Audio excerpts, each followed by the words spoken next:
Would like to briefly take a moment and say thank you to everyone who has continued to join us over at the Florida Maquis Patreon channel. The Holy Bible teaches us, rejoice always, pray without ceasing, give thanks in all circumstances, for this is the will of God in Christ Jesus for you.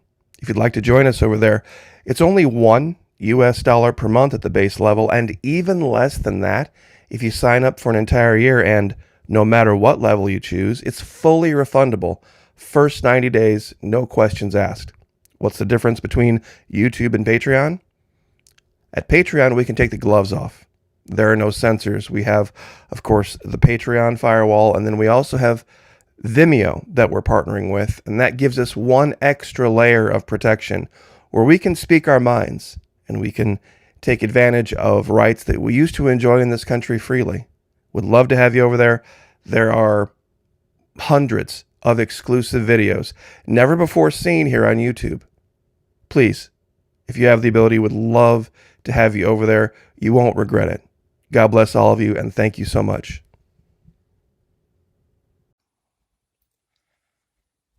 In April, the Navy came out and did confirm that the footage you're seeing of what they described as Tic Tac Craft is authentic. Now everybody applauded and thought this was great and thought it was going to lead to some disclosure. But believe it or not, since that time, the Navy has quietly been scrubbing some specific details from the internet. I went back to look at some of the things that I had covered before because, believe it or not, very near to the earthquake that just happened down in Mexico, I found, using Google Earth Pro, what looks like a Tic Tac craft just beneath the waves nearby. And it lines up with all of the other Tic Tac craft that we found down in Antarctica. Now, here's the crazy thing about this. There is a patent on file that uses gravity waves to offset inertia. Now, it's just theoretical. But if there were craft out there that were using gravity waves to be able to move through the atmosphere like this, I don't think it's beyond the realm of possibility that they could be inadvertently setting off earthquakes. Now, this is where I'm coming from with this. There's an article, Market Watch. I'll give you the link to this down in the first pinned comment. A believable explanation of those UFO videos released by the Navy. If you go down to unsustainable G-forces, they talk about how a craft, for example, that goes from 28,000 feet to sea level, as was described by the pilots of the F-18s, the G-forces involved there would spell the end of any human being inside that craft. It's just beyond the human body's ability to deal with. But it says, let's consider for a second that the mysterious object in question was manned by a human pilot. In that case, the vehicle would have to be equipped with technology capable of reducing the inertial mass of the object by generating gravity waves to reduce G-forces during acceleration. Now, they talk about here this Navy patent using a cavity wall filled with gas vibrating thanks to microwave emitters to create this plasma bubble or sheath. But remember that term gravity waves. It wasn't so very long ago that I did this article, I covered this article talking about how aircraft had been spying gravity waves being sucked into Antarctica's polar vortex. I don't think that's a coincidence, because we have found, and I've covered it in other videos, and I'll give you the locations down in the description box, Tic Tac craft in Antarctica. Everybody talks about, pardon me, these craft in the context of coming to our planet from outer space. I don't believe that's the case at all. I believe these craft are owned or operated by a civilization that exists underneath the ice sheet in Antarctica. But let me show you the new find. And it's pretty clear. Now, this location here, 15.68, negative 96.07, that's the location of the most recent earthquake down in southern Mexico that just happened either yesterday or the day before. Pardon me 1 second. Sorry about that. Now, up here off the coast of California, this is where the Nimitz had its encounter with those quote-unquote tic-tac craft. Now, very, very nearby to the earthquake location, I labeled this strange sea creatures until I really took a close look. There was these strange lines in the water that I thought, well, maybe they're just nets. But the more I looked at them, something stood out.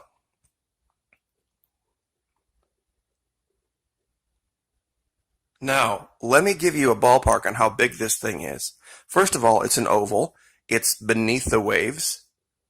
It has kind of a whitish color.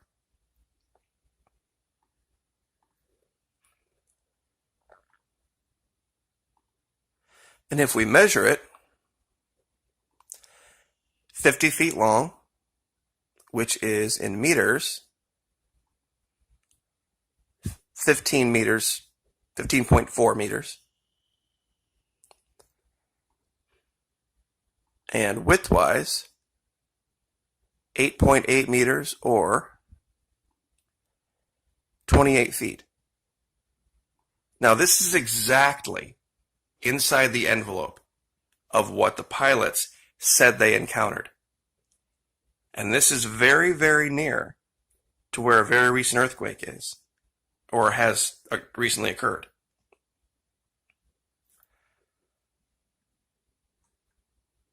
There are other strange anomalies in the region. None of them are detailed enough to really make any kind of a assessment of, for lack of a better term. But I don't think that's a coincidence. Now, also,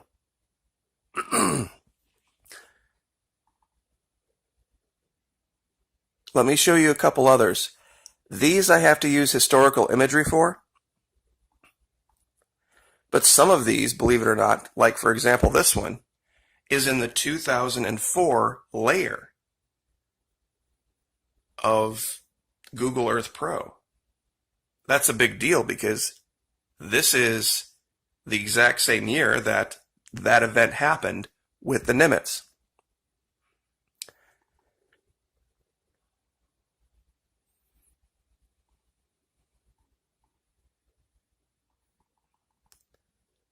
One second. Here we go. That's actually not a real good one. Give me 1 second to find a super good one for you.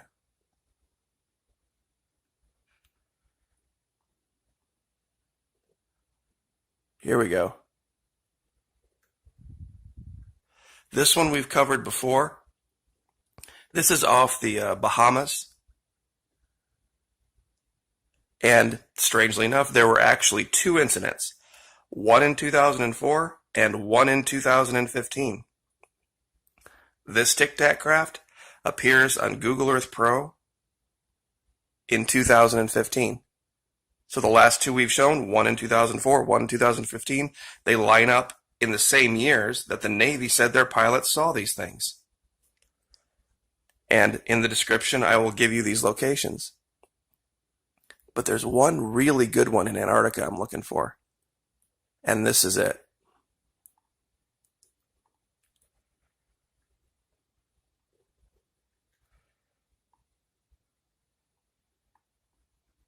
Just about the best image you could imagine having of one of these craft. And I always recommend people You don't have to trust me with these images. Even if someone took a trip to Antarctica and took all of these crazy images, you could never really know if they manipulated the images or not. The way that we do the videos here, Google Earth Pro is free. All you need is a very basic laptop. You don't even need a real super nice computer with a huge screen. And you can download the program. You can take the locations that I've provided, and you can look on your own computer for yourself at the imagery.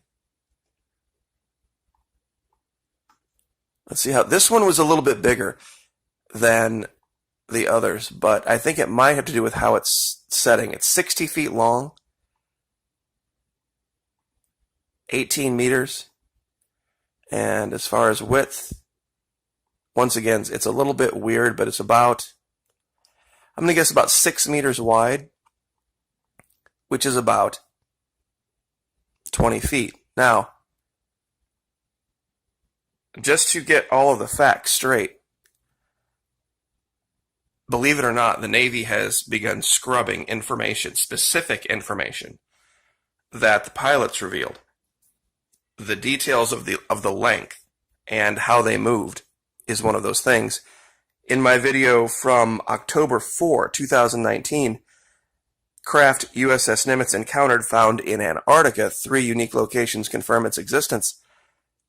I cover a Wikipedia page that right now no longer exists.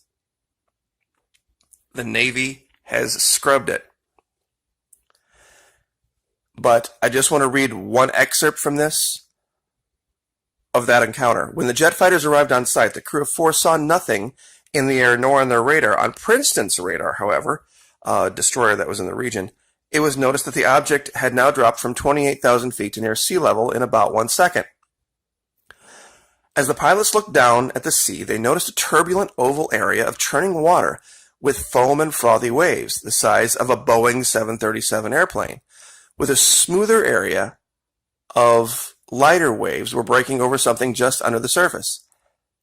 A few seconds later, they noticed an unusual object hovering with erratic movements about 50 feet above the churning water. They described the object as a large, bright white tic-tac. You ready for this? 30 to 46 feet long, which is 9 to 14 meters, with no windshield, nor porthole, no wing or empennage, and no visible engine or exhaust plume. That's why I went through and measured those to show you that these were right exactly as big as the Navy said they were. But this idea of using gravity waves to reduce G-forces, the earthquakes, the gravity waves being sucked out of Antarctica, guys, to my mind, that's just too many things all correlating together. You add in the images, I think it's pretty clear. There is another civilization on this planet, much more advanced than we are, and they are living underneath the ice in Antarctica. Science can't see it because science has turned into a religion. I don't think this is anything about anything being hidden. Because the way science is, unless they have literally evidence of something in their hand, they can't even envision it in their mind or even debate the likelihood of it. They see us, the number one thing that you have to believe to be part of religion is that we are the most advanced thing on the planet. We're the smartest thing on the planet. And there could not be anything else out there smarter than we are, because if they were, they would have introduced themselves. Maybe that's what makes them smarter, is that they haven't. All sorts of fresh water down there, volcanic heat, volcanic soil, virtually unexplored. This is the key. This will be the key to the future, understanding this continent. So I will leave it there. A lot of information. External links, the articles that talked about gravity waves, talked about the Navy patent, those will be down in the first pinned comment. The locations for Google Earth Pro will be in the description box. I will also put a link down in the first pinned comment to the Patreon channel for those of you that want to join. Basically, the new rule with YouTube is links that take you away from YouTube can't be in the description box. You can only put those down in the comment section. The reason that there's an exception for Google Earth Pro is because Google, YouTube's all the same thing. So I will leave it there and let you guys make your own decisions for yourself about what you think this stuff is. And that's the great part about Google Earth. You can not have to trust some YouTuber and some random image. You can go find that image for yourself using this technique. Like, share, subscribe. Would like to briefly take a moment and say thank you to everyone who has continued to join us over at the Florida Maquis Patreon channel. The Holy Bible teaches us, rejoice always, pray without ceasing, give thanks in all circumstances, for this is the will of God in Christ Jesus for you. If you'd like to join us over there, it's only $1 per month at the base level, and even less than that if you sign up for an entire year, and no matter what level you choose, it's fully refundable. First 90 days, no questions asked. What's the difference between YouTube and Patreon? At Patreon, we can take the gloves off. There are no censors. We have, of course, the Patreon firewall, and then we also have Vimeo that we're partnering with, and that gives us one extra layer of protection where we can speak our minds and we can take advantage of rights that we used to enjoy in this country freely. Would love to have you over there. There are hundreds of exclusive videos never before seen here on YouTube. Please, if you have the ability, would love to have you over there. You won't regret it. God bless all of you, and thank you so much.